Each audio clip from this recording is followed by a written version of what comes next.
Hello friends, ఎలా ఉన్నారు అందరూ? ఈ రోజు ఒక మంచి గుడ్ న్యూస్ అయితే వచ్చిందండి. ఏపీ మహిళల ఫ్రీ బస్ పై ఆంధ్రప్రదేశ్ ప్రభుత్వం మరో 2 రోజుల్లో అమలు చేయబోతున్న ఫ్రీ బస్ రూల్స్ మరియు ఈ ఫ్రీ బస్ తో పాటు ఇంకో శుభవార్త కూడా ఆంధ్రప్రదేశ్ ప్రభుత్వం ఇచ్చింది. ఆ అద్దిరిపోయే గుడ్ న్యూస్ కూడా వీడియో చివర్లో తెలుసుకోవచ్చు. సో అందుకే వీడియో ఎక్కడ స్కిప్ చేయకుండా ఎండ్ వరకు చూసేయండి. మరి ఈ ఫ్రీ బస్ పథకంకి ఎవరు అర్హులు, బస్ ఎక్కే ముందు మనం ఏం తీసుకొని వెళ్ళాలి, ఆ కొత్త రూల్స్ ఏంటనేవి క్లియర్ గా ఈ వీడియోలో తెలుసుకుందాం. ముందుగా మన ఛానల్ ని సబ్స్క్రైబ్ చేయని వాళ్ళుంటే వెంటనే సబ్స్క్రైబ్ చేసుకోండి. ఇక వీడియోని మొదలు పెడదాం. ముందుగా మహిళలు ఈ ఫ్రీ బస్ పథకం ఉపయోగించుకోవాలి అంటే బస్ ఎక్కే ముందు మన ఒరిజినల్ ఆధార్ అయితే మీతో పాటు తీసుకుని వెళ్ళాలి. అది కూడా ఒరిజినల్ మాత్రమే తీసుకువెళ్ళాలి. మీ ఆధార్ని బట్టి కండక్టర్ ఫ్రీ టికెట్ అయితే ప్రింట్ తీసి మీకు ఇవ్వడం జరుగుతుంది. అందులో టికెట్ ధర 0గా ఉంటుంది. మీ ఆధార్లో కంపల్సరిగా మీ అడ్రస్ ఆంధ్రప్రదేశ్ అని ఉండాలి.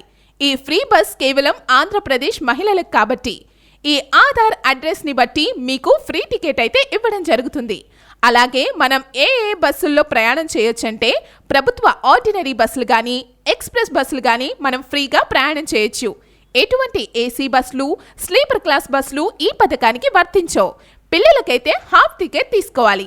ఆడపిల్లలకు కూడా ఫ్రీ టికెట్ ఇస్తారు. మగవారికి మామూలుగానే టికెట్ తీసుకోవాలి. వారికి మాత్రం ఎటువంటి మార్పు లేదు. బస్ సీట్స్ మగవారికి సపరేట్గా ఉండడం జరుగుతుంది.